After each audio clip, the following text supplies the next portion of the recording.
खरं प्रेम कधी संपत नाही. एका शहरात आर्यन आणि सायली नावाचे दोन प्रेम करणारे तरुण राहत होते. दोघांचे एकमेकावर खूप प्रेम होते. कॉलेजपासून त्यांची ओळख होती आणि हळूहळू ते एकमेकांच्या आयुष्याचा महत्त्वाचा भाग बनले होते. आर्यन खूप हुशार होता आणि त्याचं स्वप्न मोठा डॉक्टर बनण्याचं होतं. सायली साधी, शांत आणि खूप समजूतदार मुलगी होती. ती आर्यनला खूप प्रेम करत होती आणि त्यांच्या प्रत्येक स्वप्नाला साथ देत होती. दोघे रोज भेटायचे, भविष्याबद्दल बोलायचे, स्वप्न पाहायचे. आर्यन नेहमी म्हणायचा, एक दिवस मी मोठा डॉक्टर बनेन आणि आपण दोघं एकत्र सुंदर आयुष्य जगू. सायली ते ऐकून हसायची, पण तिच्या मनात एक भीती हळूहळू वाढत होती. एक दिवस सायलीला अचानक खूप अशक्तपणा जाणवू लागला. ती हॉस्पिटलमध्ये तपासणीसाठी गेली. डॉक्टरांनी तिचे काही टेस्ट केले. रिपोर्ट पाहिल्यावर डॉक्टरांचा चेहरा गंभीर झाला. डॉक्टरांनी सायलीला सांगितलं की तिला एक खूप गंभीर आजार आहे.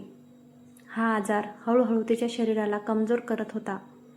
सायलीच्या पायाखालची जमीनच सरकली. तिच्या डोळ्यासमोर आर्यनचा चेहरा आला. तिला माहिती होतं की आर्यन तिच्यावर खूप प्रेम करतो, पण तिला हेही माहिती होतं की जर त्याला तिच्या आजाराबद्दल कळलं तर तो खूप तुटून जाईल आणि त्याचं करिअरही बिघडू शकतं. सायलीने एक कठीण निर्णय घेतला. तिने ठरवलं की ती आर्यनपासून दूर जाईल, त्याला तिच्या आजाराबद्दल काहीच कळू देणार नाही. काही दिवसांनी सायलीने आर्यनशी बोलताना मुद्दाम भांडण केलं. ती त्याच्याशी खूप कठोरपणे बोलली. आर्यनला खूप धक्का बसला. तो सतत विचारत होता, सायली, तू असं का बोलतेस? काय झालं आहे? पण सायली काहीही सांगत नव्हती. शेवटी सायलीने त्याच्याशी ब्रेकअप केलं. आर्यन खूप दुखावला. त्याला वाटलं की सायलीने त्याला धोका दिला आहे. त्याचं हृदय तुटलं. त्याचवेळी आर्यनला परदेशात जाऊन मेडिकल शिक्षण घेण्याची संधी मिळाली. दुखावलेल्या मनाने तो परदेशात निघून गेला. सायली मात्र एकटी राहिली. काही महिन्यानंतर तिला कळलं की ती आई होणार आहे. तिच्या पोटात आर्यनचं मूल होतं. तिच्या डोळ्यात अश्रू आले, पण तिने ठरवलं की ती हे मूल जन्माला घालेल. काही महिन्यांनी सायलीने एका छोट्या मुलीला जन्म दिला. त्या मुलीचं नाव तिने आर्या ठेवलं. पण सायलीची परिस्थिती खूप कठीण होती. तिच्याकडे पैसे नव्हते. तिचं घर नव्हतं. ती रस्त्याच्या कडेला छोट्या झोपडीत राहू लागली. कधीकधी तिला खायला सुद्धा मिळत नव्हतं. तरीसुद्धा ती तिच्या मुलीला खूप प्रेमाने वाढवत होती. आर्या खूप गोड आणि हुशार मुलगी होती. दुसरीकडे आर्यन परदेशात खूप मेहनत करत होता. त्याने मेडिकल शिक्षण पूर्ण केलं आणि तो एक मोठा डॉक्टर बनला. काही वर्षानंतर तो परत भारतात आला. त्याने एका मोठ्या हॉस्पिटलमध्ये काम सुरू केलं. एक दिवस हॉस्पिटलच्या बाहेर त्याला एक छोटी मुलगी दिसली. ती मुलगी खूप निरागस होती. तिच्या डोळ्यात काहीतरी ओळखीचं होतं.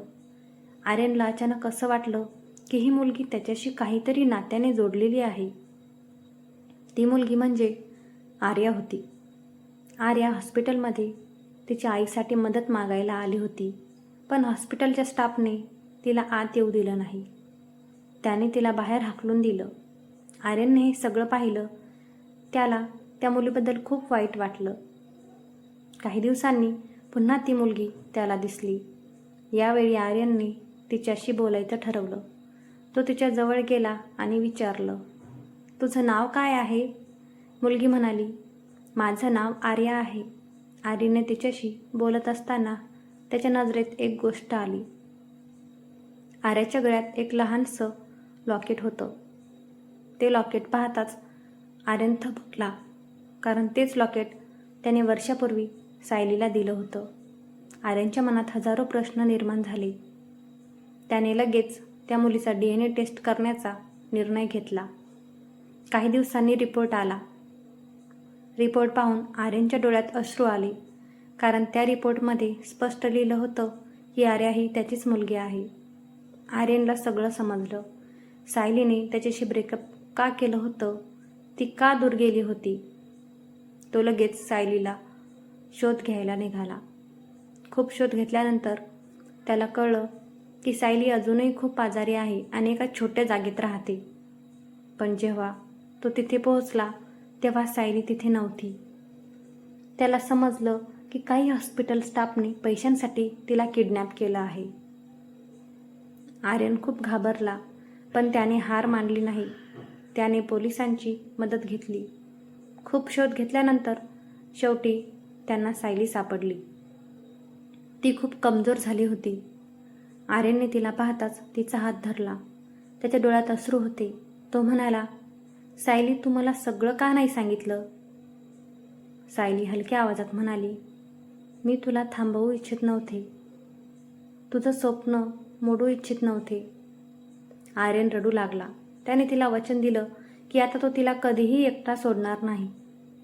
पोलिसांनी त्या स्टाफला अटक केली. आर्यनने सायलीचा उपचार सुरू केला. हळूहळू तिची तब्येत सुधारू लागली. आता आर्यन, सायली आणि त्यांची मुलगी आर्या तिघेही एकत्र आनंदाने राहू लागले. त्यांचं आयुष्य पुन्हा सुंदर झालं. कधीकधी आयुष्यात गैरसमज खूप मोठे असतात, पण खरं प्रेम शेवटी पुन्हा एकत्र येतं. आणि त्या दिवशी आर्यनने आर्याला मिठीत घेतलं आणि मनात म्हणाला, खरं प्रेम कधीही हरवत नाही. ते फक्त योग्य वेळेची वाट पाहत असतं.